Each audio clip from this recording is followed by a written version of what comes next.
from EWTN. Study shows society's religious norms can affect children's anxiety. So this, I think, connects with what a country, what a nation feels is important, what it tries to prioritize, and the values that it puts forth for its people. And I love this story. It's so the opposite of what we're told. Yes. Okay, so we're told that if you're like more individualistic and a-religious and monetarily inclined, that you're actually happier, because why wouldn't you be? You have fewer concerns, you're more reasonable, society asserts, and so on. And it kind of goes on. And instead you have this study that recently came out that is actually saying, no, that's not true at all, that interdependence and a proper religious understanding results in decreased anxiety. But remember, like, we have exceptionally high rates of anxiety and depression in this country right now, especially amongst young people. Last time I checked, it was 1 in 10 Americans over the age of 18 are on an antidepressant. And it's only going up from there. You know, I saw going around on X recently this argument about, well, you know, Gen Z, they're not really drinking as much. You know, and it was kind of promoted as a good, that Gen Z, they're not really using alcohol the way that prior generations have. It's like, okay, but they're also using other substances. Yep. You know, like, okay, maybe they're not having a drink in the evenings, but they're absolutely, you know, on all kinds of different antidepressants, anti-anxieties, and then also marijuana. So I'm not sure that there's some great improvement in terms of, oh, we've stopped drinking, as much as it's, I would say, oh, we've taken up everything else that's actually worse. No improvement at all, because you're abandoning something that even our Lord himself thought was good when used in moderation and replacing it with something far worse for you. That's what you're doing.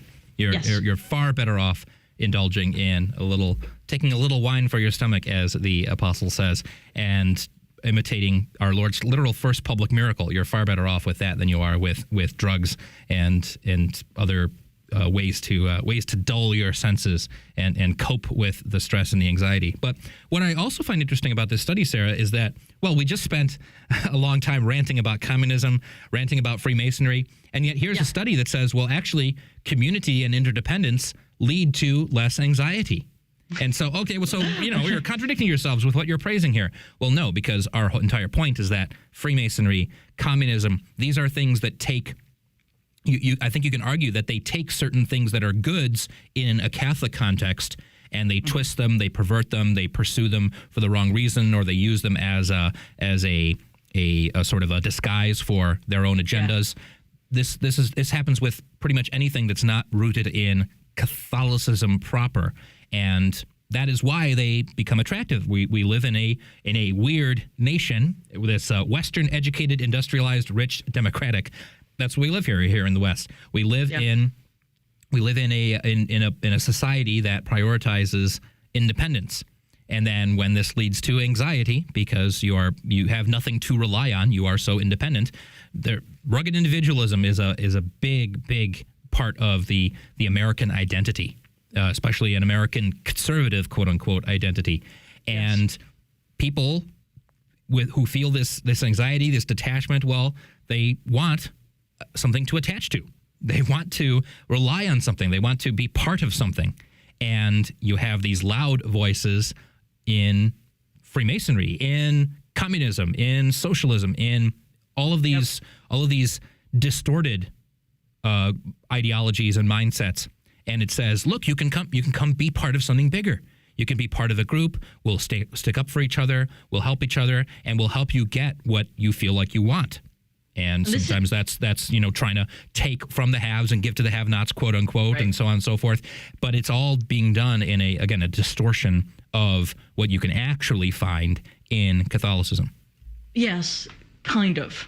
Okay, with a caveat, which is that I don't think it's being done well by a lot of churches in America. Oh, I agree. Now. Well, 100%. Yes, in theory, but I think that one of the issues, and perhaps even, maybe this is too strong, but I do kind of wonder if one of the reasons that you have so many young people who get, lured into these different sort of sacrilegious and harmful movements, whether it's socialism or Freemasonry or whatever, is because of this sense of being entirely alone, disconnected from family, disconnected from community, that they should have found. So even you'll have some like cradle Catholics, let's say, who grew up in the church, went to a Catholic school, but there's still, we have been affected, unfortunately, I think, by this American so-called ideal that is really harmful to the individual, right?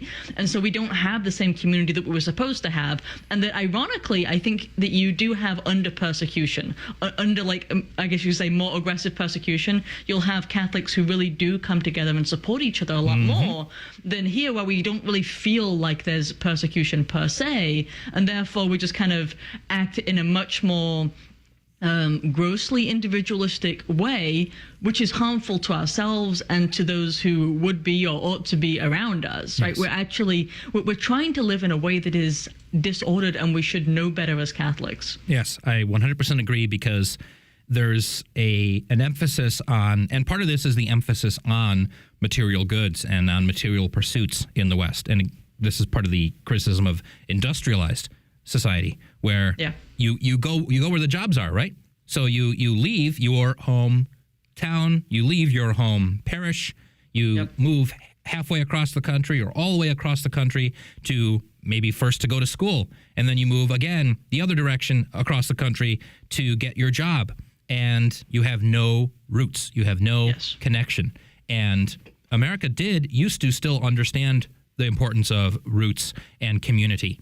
And that's part of what the founding was about, was embracing the identity of, it was the rights of Englishmen when the U.S. was protesting, so to speak, against the King of England and Parliament, is, we feel that our rights, our identity as English citizens, we feel that this is being infringed upon.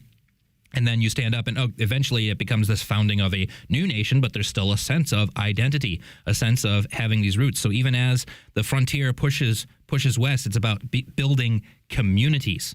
It's about building civilization in the wilderness. Well, and people also have a sense of identity such that, and I'm going to cut you off there, but one quick mention is they should have a sense of who they are, and that they have an actual ancestry, whether that's like a hierarchy, an ancestry in the faith or within their community. They should have both, candidly, and we've forgotten that. Absolutely. We've gotten away from our sense of, it's not a bad word. Community is not a bad word. Interdependence, it's not a bad word, but it needs to be on a good foundation. We need to build our houses on the rock of the faith.